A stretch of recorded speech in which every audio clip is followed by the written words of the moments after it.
West ഇൻഡീസിലും അമേരിക്കയിലുമായി T20 ലോകകപ്പ് ആവേശകരമായി നടന്നുകൊണ്ടിരിക്കുകയാണ്. Group ഘട്ടത്തിൽ ജൂൺ 9-നാണ് ഇന്ത്യയും പാകിസ്ഥാനും തമ്മിലുള്ള പോരാട്ടം. ക്രിക്കറ്റിലെ ഏറ്റവും വലിയ ബദ്ധവൈരികൾ തമ്മിൽ ന്യൂയോർക്കിലെ നെസാവു കൗണ്ടി അന്താരാഷ്ട്ര സ്റ്റേഡിയത്തിൽ ഏറ്റുമുട്ടുമ്പോൾ തീ പാറുമെന്ന് ഉറപ്പാണ്. ആദ്യ മത്സരത്തിൽ അയർലൻഡിനെ തകർത്ത ഇന്ത്യ തികഞ്ഞ ആത്മവിശ്വാസത്തിലാണ്. എന്നാൽ പാകിസ്ഥാനാകട്ടെ അമേരിക്ക നൽകിയ ഞെട്ടലിൽ നിന്ന് ഇതുവരെ മുക്തരായിട്ടില്ല. ആരാധകർ ആവേശത്തോടെ മത്സരത്തിനായി കാത്തിരിക്കുമ്പോൾ കാലാവസ്ഥയുമായി ബന്ധപ്പെട്ട ചില റിപ്പോർട്ടുകൾ ആശങ്ക പകരുന്നതാണ്. മത്സരം നടക്കാനിരിക്കുന്ന ജൂൺ 9-ന് ന്യൂയോർക്കിൽ മഴ പെയ്യാൻ സാധ്യതയുണ്ടെന്നാണ് കാലാവസ്ഥാ പ്രവചനം. പ്രാദേശിക സമയം രാവിലെ 10:30-നാണ് ഇന്ത്യയും പാകിസ്ഥാനും തമ്മിലുള്ള മത്സരം.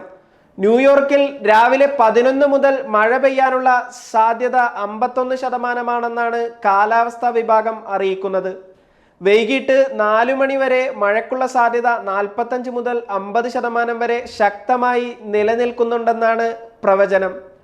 മഴ പെയ്താൽ മത്സരം ഉപേക്ഷിക്കുമോ എന്ന ചോദ്യമാണ് ക്രിക്കറ്റ് പ്രേമികളുടെ മനസ്സിൽ ഇപ്പോഴുള്ളത്. പകൽ സമയത്തുള്ള മത്സരമായതിനാൽ മഴ പെയ്താലും കളി പൂർത്തിയാക്കാൻ അധിക സമയം അനുവദിക്കും. എന്നാൽ മഴയ്ക്ക് തീരെ ശമനമില്ലാത്ത സാഹചര്യത്തിൽ കളി ഉപേക്ഷിക്കേണ്ടതായി വരും. ഗ്രൂപ്പ് ഘട്ട മത്സരത്തിൽ റിസർവ് ദിനം അനുവദിക്കാത്തതും തിരിച്ചടിയാകും. മത്സരം ഉപേക്ഷിക്കുകയാണെങ്കിൽ ഇരു ടീമുകൾക്കും ഓരോ പോയിന്റ് വീതമാണ് ലഭിക്കുക. നേരത്തെ ഇംഗ്ലണ്ടും സ്കോട്ട്ലൻഡും തമ്മിലുള്ള ഒരു മത്സരം മഴ കാരണം ഉപേക്ഷിച്ചിരുന്നു. മത്സരം നടന്നില്ലെങ്കിൽ കൂടുതൽ തിരിച്ചടിയാകുന്നത് പാകിസ്ഥാന് തന്നെയായിരിക്കും. അമേരിക്കയോട് സൂപ്പർ ഓവറിലേറ്റ അപ്രതീക്ഷിത തോൽവി പാക് ടീമിന്റെ സൂപ്പർ 8 മോഹങ്ങളെ ദോഷകരമായി ബാധിക്കാനുള്ള സാധ്യതയുണ്ട്. ഇന്ത്യക്കെതിരെ ജയിച്ചില്ലെങ്കിലോ കളി ഉപേക്ഷിക്കപ്പെട്ടാലോ പാകിസ്ഥാൻ സൂപ്പർ 8 കാണാതെ പുറത്താകാനുള്ള സാധ്യതയേറെയാണ്. അതുകൊണ്ട് തന്നെ കളി നടക്കണമെന്നത് പാകിസ്ഥാനെ സംബന്ധിച്ച് അനിവാര്യമായ കാര്യമായി മാറിയിട്ടുണ്ട്. അല്ലെങ്കിൽ സൂപ്പർ 8-ലേക്ക് കയറാൻ മറ്റു ടീമുകളുടെ പ്രകടനങ്ങൾക്കായി പാകിസ്ഥാൻ കാത്തിരിക്കേണ്ടതായി വരും.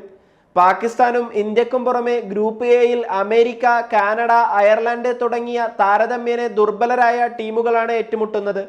ആദ്യ 2 മത്സരങ്ങളും വിജയിച്ച അമേരിക്കയാണ് ഗ്രൂപ്പിൽ നിലവിൽ 1-ാം സ്ഥാനത്ത്.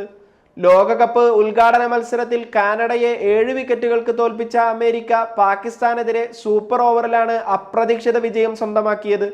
മത്സരത്തിന് ശേഷം പാക് ടീമിന്റെ പ്രകടനത്തിനെതിരെ വ്യാപകമായ വിമർശനങ്ങളാണ് ഉയർന്നു വന്നത്.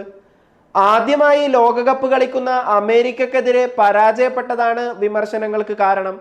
അയർലൻഡിനെ 8 വിക്കറ്റുകൾക്ക് പരാജയപ്പെടുത്തിയ ഇന്ത്യയാണ് നിലവിൽ ഗ്രൂപ്പിൽ 2-ാമത്. ഇന്ത്യയുടെ ഒരു മത്സരം മാത്രമാണ് പൂർത്തിയായിട്ടുള്ളത്. പാകിസ്ഥാനെ തോൽപ്പിച്ചാൽ ഇന്ത്യ 1-ാം സ്ഥാനത്തെത്തും. ഈ മത്സരത്തിന് ശേഷം ജൂൺ 12-ന് ഇന്ത്യ അമേരിക്കയെയും ജൂൺ 15-ന് കാനഡയെയും നേരിടും. ഇന്ത്യക്കെതിരെയുള്ള മത്സരത്തിന് ശേഷം ജൂൺ 11-നാണ് പാകിസ്ഥാന്റെ അടുത്ത മത്സരം. കാനഡയാണ് എതിരാളികൾ. എന്തായാലും ന്യൂയോർക്കിലെ കാലാവസ്ഥ ചതിച്ചാൽ പാകിസ്ഥാൻ സൂപ്പർ 8 കാണാതെ പുറത്താകാനുള്ള സാധ്യത കൂടുതലാണ്. എന്നാൽ മഴ പെയ്യരുതെന്നും ഇന്ത്യയും പാകിസ്ഥാനും തമ്മിൽ ആവേശകരമായ ഒരു മത്സരം തന്നെ നടക്കണമെന്നുമാണ് ക്രിക്കറ്റ് ആരാധകരുടെ ആഗ്രഹം.